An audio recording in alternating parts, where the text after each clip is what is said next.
안녕하세요. 라이브 코딩의 나고팔입니다. 네, 오늘은 리트코드 62번 유니크 패스라는 문제를 풀어드리도록 하겠습니다. 문제는 리트코드에서 가지고 왔고 문제 난이도는 미디움입니다.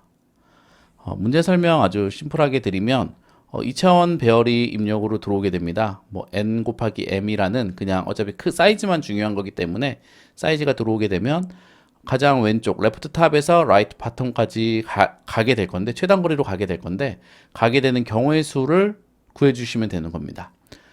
예를 들어서 스타트에서 계속 쭉 오른쪽으로 가다가 아래쪽으로 두 번 가는 경우, 또는 아래쪽으로 먼저 두 번 가고 쭉 오른쪽으로 가는 경우, 또는 그걸 섞어서 이런 식으로 어떻게든 가는 경우를 모두 합쳐서 그 경우의 수를 출력해 주면 되는 그런 문제입니다. 그래서 2차원 배열을 가지고 제가 좀 생각을 해봤는데요. 우선 시작점에서 시작점까지 갈 수 있는 경우의 수는 한 가지 방법밖에 없습니다. 네, 가만히 있는 한 가지 경우의 방법밖에 없고, 그 다음에 바로 한 칸 오른쪽으로 갈 수 있는 경우의 수도 왼쪽에서 넘어오는 경우의 수 하나밖에 없습니다. 네, 그래서 이런 식으로 2차원 배열의 가장 위에 쪽을 다 1로 초기화를 할 수 있습니다. 네, 여기서부터 여기까지 갈 수 있는 경우의 수도 한 가지밖에 없습니다. 내려갔다가 올라오는 것은 최단 거리가 아니기 때문에 계산해 주시면 안 되는 거고요. 그렇기 때문에 최단 거리로 갈 수 있는 경우의 수는 한 가지밖에 존재하지 않고요. 같은 이유로 아래로 내려갈 수 있는 것도 경우의 수가 하나밖에 존재하지 않습니다.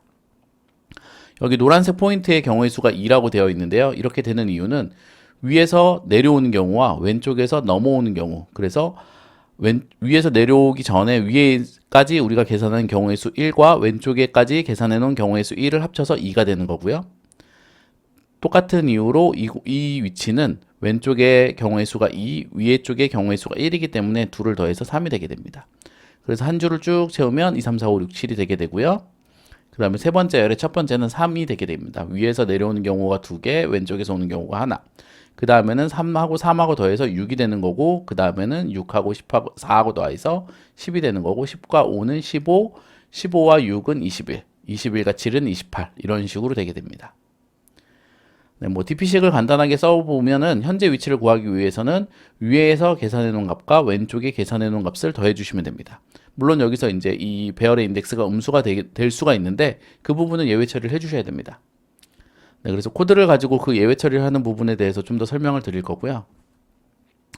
그래서 저는 배열을 딱 우리가 원하는 그 사이즈만큼 잡은 게 아니고 한 칸씩 더 잡았습니다. 한 칸씩 추가해서 잡았고, 그리고 가장 위쪽과 가장 왼쪽을 사용하지 않을 겁니다. 왜냐면 여기 마이너스 1에 대한 예외 처리를 하지 않을 거기 때문에 그냥 그 부분은 0이다 라고 해놓고 계산을 할 거고요. 그래서 1,1이 0이라고 얘기했던 것은 실제로는 이 부분이 이제 1이 되게 되는 겁니다. 지금 배열의 인덱스가 한 칸씩 밀려 있다라고 생각해 주시면 되는 거고요. 그래서 포문도 1부터 돌고요. 그 다음에 하나를 우리가 증가해 놓은 길이까지 돌게 됩니다. 그래서 우리가 1,1은 초기화를 했기 때문에 뭔가 처리를 하지 않고 넘어가 주시면 되고요. 그렇지 않은 좌표들은 아까 말한 이 DP식에서 사용한 그 식을 그대로 코드로 구현을 해주시면 됩니다.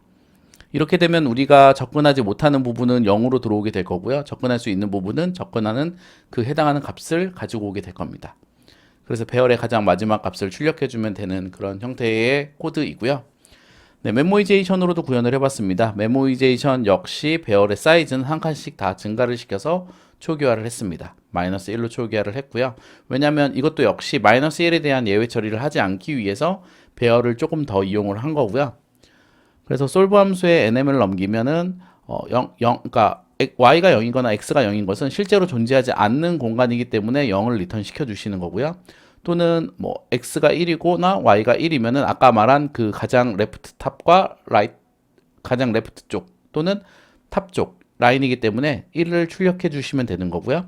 그렇지 않고 dp 값이 채워 있지 않으면 뭔가 처리를 할 거고, dp 값이 차 있으면 그냥 채워진 그 dp 값을 출력을 할 겁니다.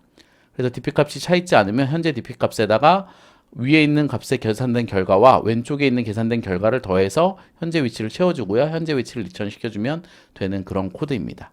네, 메모이제이션 방식이고요. 그리고 또 한 가지 좀 더 심플한 방법이 있습니다. 네, 스터디를 하는데 같이 저랑 스터디를 하시는 분 중에 한 분이 이 솔루션으로 풀어와서 저도 이 솔루션을 같이 소개시켜 드리는데, 그 고등학교 때 배웠던 컨비네이션입니다. 조합에 관한 내용이고요.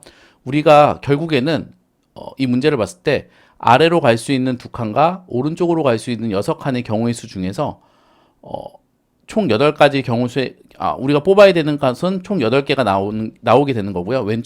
아래로 내려갈 수 있는 거 2칸, 오른쪽으로 갈 수 있는 거 6칸 합쳐서 총 8칸의 경우의 수 중에서 우리가 아래로 내려가는 2칸을 뽑거나 또는 오른쪽으로 갈 수 있는 6칸을 뽑는 컨비네이션을 계산해 주시면 됩니다.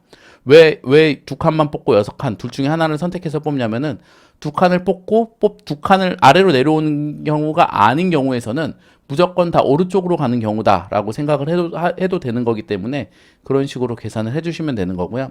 그래서 우리가 흔히 알고 있는 8C2 또는 8C6을 계산해 주시면 됩니다.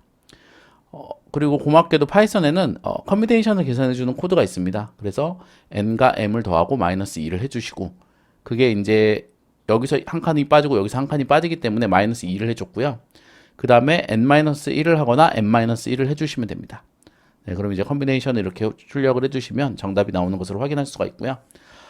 네, 오늘도 강의가 도움이 되셨다면 구독과 좋아요, 알람 설정 부탁드립니다. 네, 강의 들어주셔서 감사합니다.